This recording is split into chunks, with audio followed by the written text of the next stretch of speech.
There was a book by this guy, Eric Sloan. It was called A Reverence for Wood. So I would say that I have a reverence for it. And it's because the wood was a living thing. And the wood then displays its beauty, you know, when we finish it. And I think people appreciate that.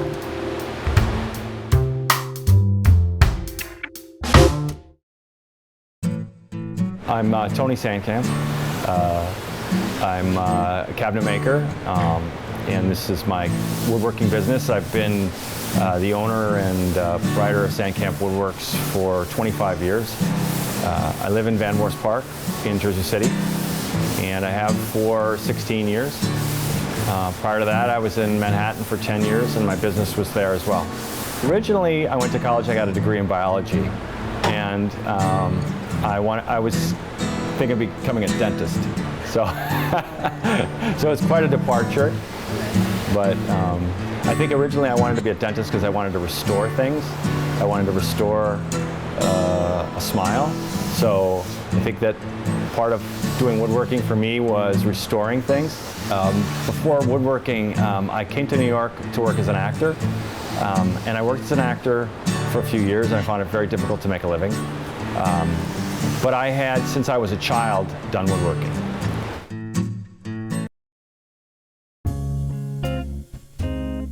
When I started my business, I was living in Manhattan on the Upper East Side, and because of connections, I happened to know someone that had a theater downtown. And the person that had that theater said, look, the theater was closed down, it wasn't open. And they said, you help me with the theater, and you can use the space as a shop. And that's how I started. That was the first shop that I had. And so a friend of mine said, hey, you know, you should look across the river, you know, because Jersey City is great, and you know, it's much less expensive than Manhattan, and you know, you should look over there. And I'm like, Jersey City, really? and I went out. I got out to Grove Street Path in a couple of minutes from Manhattan, and I walked over to 111 First Street, which was the Artist Building, which doesn't exist anymore. But I got a shop space in there, and I had a couple thousand square feet, and that was why I moved to Jersey City. And I will say that was why hundreds of small artisans and artists moved to Jersey City, and it really had a massive impact on downtown and the renaissance of downtown. And that was why I moved here. And within 6 months of moving my shop to Jersey City, I was looking around for a house and trying to convince my wife that it was a good idea to move to Jersey City. And within about a year of that, we moved out and we moved to Jersey City. The second I moved to Jersey City, I realized what it meant to develop community. And so it was probably within a year of moving to Jersey City, I got involved with my neighborhood association. And that was probably the first way that I got to know people beyond just my you know, immediate couple of blocks. And I got to know everybody in my neighborhood and way beyond that. And I think buying a house and living in Jersey City made me much more civically minded, made me much more concerned about what was happening in my neighborhood, and not just my neighborhood, but all of Jersey City, you know. And so the neighborhood association, that was the first thing. I became president of the neighborhood association for many years. And at the same time, I got interested in the historic buildings downtown, and I got interested in it because my building is an old historic building. And so I ended up becoming a commissioner on the Historic Commission, and I've been doing that for 12 years now. And that got me more involved in the neighborhood. And for the last, now it's over 10 years, my wife and I have been running a film series in the summers in Van Voorst Park. It's called Films in the Park, and Films in Van Voorst. And that's just another community outreach just to help make our community better.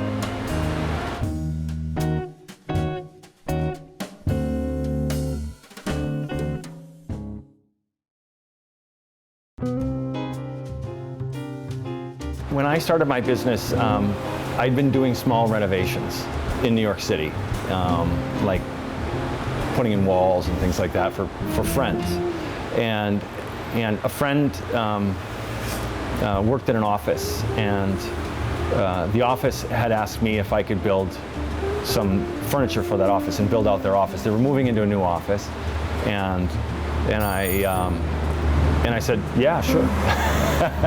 And so I ended up building it in the office space. So that first project, I didn't have a shop space, and that's 25 years ago. So I built that, all that office furniture in the space. And I had some pieces of equipment to do it, but that was the first one I did, and it was a pretty large office. It was about 5,000 square feet, and I ended up building all their desks, and I purchased a kitchen and installed the kitchen. I did all the trim, all the moldings, and all the doors inside the office. And then from then on, it was like word of mouth. The business started to get bigger and bigger, and I started doing more and more. Another project really unique that I did was when Sony introduced the first PlayStation, which is now, I don't know how many years ago that was, probably 20 years ago maybe. I made a playhouse for that, and it was it was a fun house, so it had, the walls were tapered, the entire thing was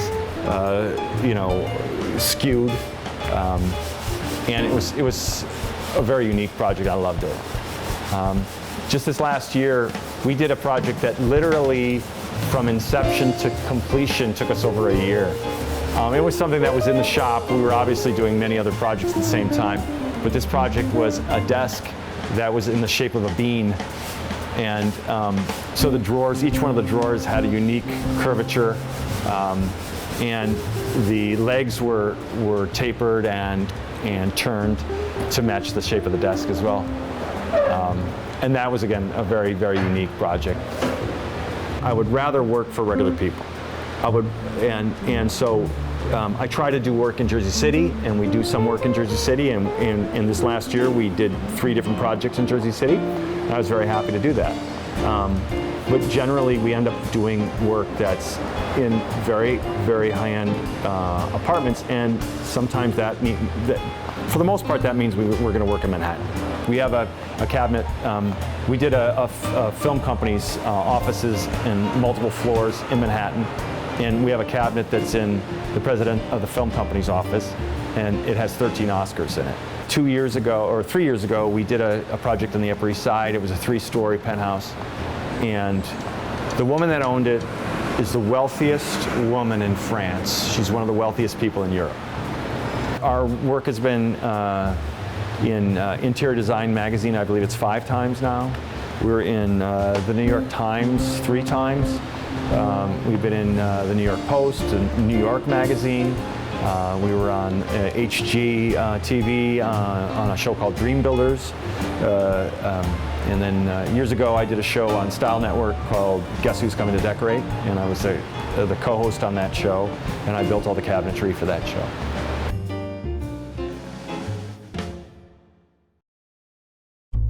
A client that knows what they really want is really great, because what they will do is they'll translate that to an architect or designer, or oftentimes I will also design things. So what will happen is it starts out with a base drawing that the client approves, and then we make a shop drawing from that base drawing.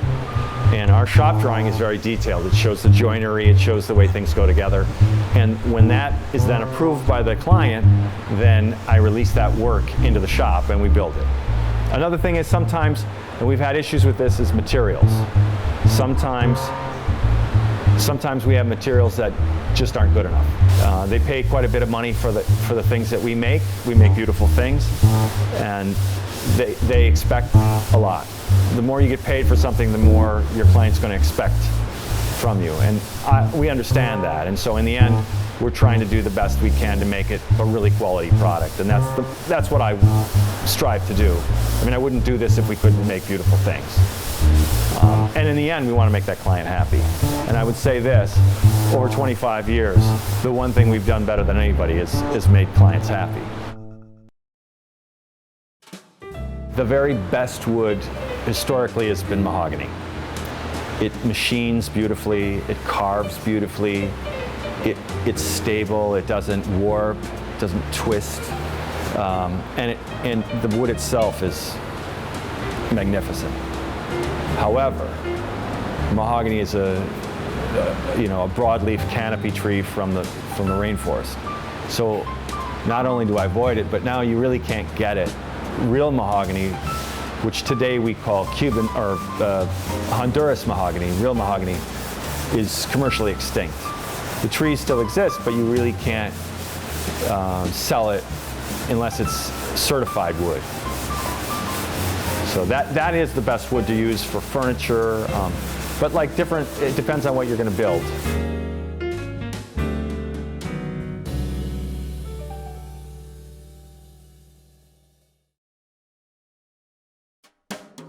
Every single piece of wood is different, and every single piece of wood displays the ground that it came from. You know, the colors come from the soil, from the minerals in the soil. A lot of times you'll see on a piece of wood where there'll be what they call a mineral stain, and that stain comes from something that was in the soil where the tree was growing. Also, you can see in that wood when you look at a cross section of a piece of wood, you can see the years. You can see the life of the tree. You can see on one year, there was no sunlight because the tree was small and the trees around it were large, so it grew almost nothing. Or you could see where it might have had 4 or 5 years of drought where there was almost no growth. And then where maybe there was a lot of rain and so the growth rings change. And the wood then displays its beauty, you know, when we finish it. And I think people appreciate that.